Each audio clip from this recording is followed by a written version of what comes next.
Hello friends, Radhe Radhe. आप सब लोग कैसे हैं? आपका बहुत बहुत धन्यवाद। आप भागवत जी को सुन रहे हैं, देख रहे हैं। कोटि कोटि आभार आपका। कल हमने शुरू किया था रासलीला का प्रारंभ और श्री कृष्ण की काम विजय। आज हम उसको पूरा करेंगे। धन्यवाद। राधे राधे। जिनका चित्त श्री कृष्ण ने हर लिया था, वे ब्रज नारियां बांसुरी सुनकर आतुरता पूर्वक श्री कृष्ण से मिलने दौड़ चली। गोपियां अपने सांसारिक कार्यों को एक ओर छोड़कर भगवान से मिलने दौड़ती हैं। वे तो अपनी सखियों को भी बुलाने के लिए रुकती नहीं। जिस गोपी का नाम लेकर बांसुरी बजाई जाए, वह गोपी सुन लेती है। गोपियों को आतुरता देखो।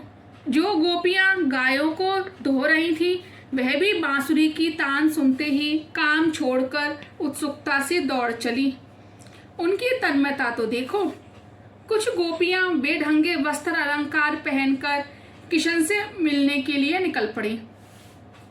जब देहाध्यास छूट जाता है, तब ऐसी ही दशा होती है। श्रृंगार करती हुई एक गोपी ने कन्हैया की बांसुरी सुनी तो व्याकुलता के कारण चंद्रहार गले के बदले हाथ में पहन लिया। घर की लिपाई पुताई करती एक गोपी गोबर से गंदे हुए हाथों सहित दौड़ पड़ी। रासलीला में अगर लौकिक की बात होती तो उसमें गोपियां कुछ और ही होती।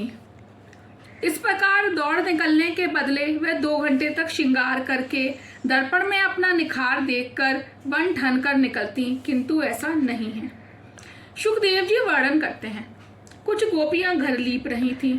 वह गोबर से सने गंदे हाथों को धोए बिना ही कृष्ण से मिलने दौड़ी।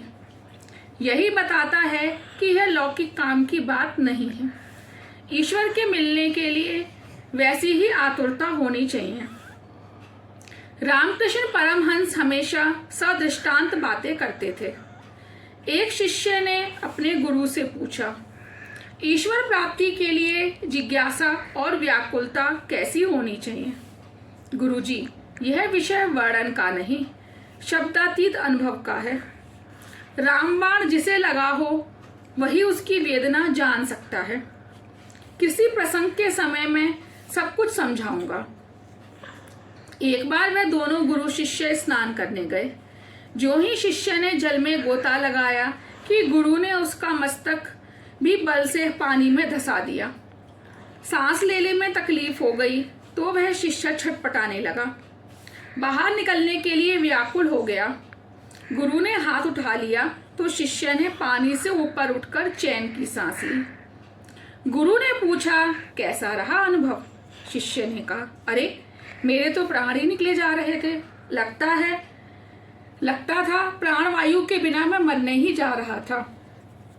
गुरुजी, हाँ, तो ईश्वर को प्राप्त करने के लिए भी वैसी ही छटपटाहट, तड़प, व्याकुलता, आतुरता की आवश्यकता है। ऐसा होगा तभी ईश्वर मिलेंगे। रासलीला कोई साधारण स्त्री की नहीं, देहभान भूली हुई देहाध्यास से मुक्त स्त्री की कथा है। देहाध्यास नष्ट होने पर प्रभु की चिन्मयी लीला में प्रवेश मिलता है। गोपियों को रिश्तेदारों ने रोका, किंतु वह कब रुकने वाली थी। उनका मन मनमोहन ने मोह लिया था। गोपी के हृदय का यह शुद्ध भाव है। इंद्रियों द्वारा जो भक्ति रस का पान करे वही गोपी है। घर में रहकर भक्ति करना आसान नहीं है। अपनी पत्नी के प्रति भी मातृ भाव रखा जा सके, तभी घर में रहकर भक्ति की जा सकती है। भक्ति की तन्मयता में स्त्री पुरुष का देहभान मिटना ही चाहिए। दर्शन के समय अपना स्त्रीत्व और पुरुषत्व का भान भूल जाए, वही गोपी है। जब तक देह का भान है, मन में से काम निकलता ही नहीं है। ये गोपियां कौन थीं?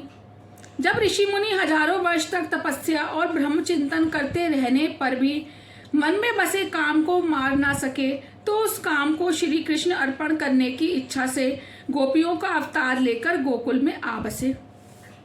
इनमें साधन सिद्धा, ऋषि रूपा, श्रुति रूपा, स्वयं सिद्धा, अन्नपूर्वा आदि कई प्रकार की गोपियां थीं। सांसारिक भोगों का उपभोग करने के पहले ही जिसे वैराग्य आ जाता है वह अनन्यपूर्वा गोपी है। केवल वृक्षों के पत्ते खाने वाले तपस्वी ऋषि को भी काम सताता है, तो जीव की लाड़ करने में लगे रहने वाले हम जैसे साधारण मानव जीव की तो चर्चा ही क्या है। तपस्या और योग साधना करने वाले ऋषि थक हार कर अपने काम कृष्ण अर्पण करने के लिए गोपी बनकर आए। ईश्वर को काम अर्पण करके निष्कामी बनो।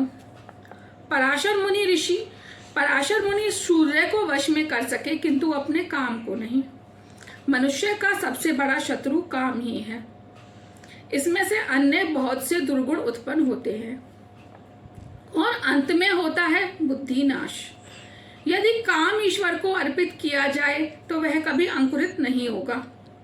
संसार के सभी सांसारिक सुखों का मन से त्याग करके ईश्वर से मिलने के लिए गोपी की भांति निकल पड़ने वाले को धन्य है।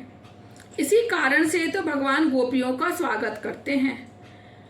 महाभाग्यशाली नारियों आओ। भागवतकार गोपियों को महाभाग्यशाली कहते हैं। नारद जी भी अपने भक्ति सूत्र में गोपियों का दृष्टांत देते हैं। यही बताता है कि ये गोपियां कोई सामान्य स्त्रियां नहीं, भगवान की भक्त थीं। भगवान ने प्रत्येक गोपी को महाभाग्यशाली कहा है। मोटर विमान में घूमने वाला, बंगलों में रहने वाला भाग्यशाली नहीं है। जिसके सर पर काल का साया हो वह भाग्यशाली कैसे माना जाएगा। भाग्यशाली तो वह है जो सांसारिक सुखों को और काल के डर को छोड़कर भगवान की ओर दौड़ पड़ता है। जो ईश्वर से मिलने के लिए अतिशय व्याकुल हुआ हो वह जीव महाभाग्यशाली है। इसी कारण से वंशीनाद अधिकारी गोपी जीव को सुनाई दिया था। वंशी का नाद तो सभी ने सुना था। सांसारिक विषयों के उपभोग से कभी तृप्ति नहीं होती। ईश्वर से मिलने के लिए दृढ़ निश्चय करो। संसार सुख तो सबसे बड़ा महादुख है। अगर इस बात को सच मानकर जिसने संसार सुखों का त्याग किया हो तो उसे भगवान अपनाते हैं। प्रभु प्रेम में जो पागल बना है वह भाग्यशाली है। परमात्मा ऐसे जीव का ही स्वागत करते हैं। आज का यही खत्म हुआ, पूरा हुआ टॉपिक। कल हम शुरू करेंगे श्री कृष्ण का गोपियों को समझाना। धन्यवाद। राधे राधे।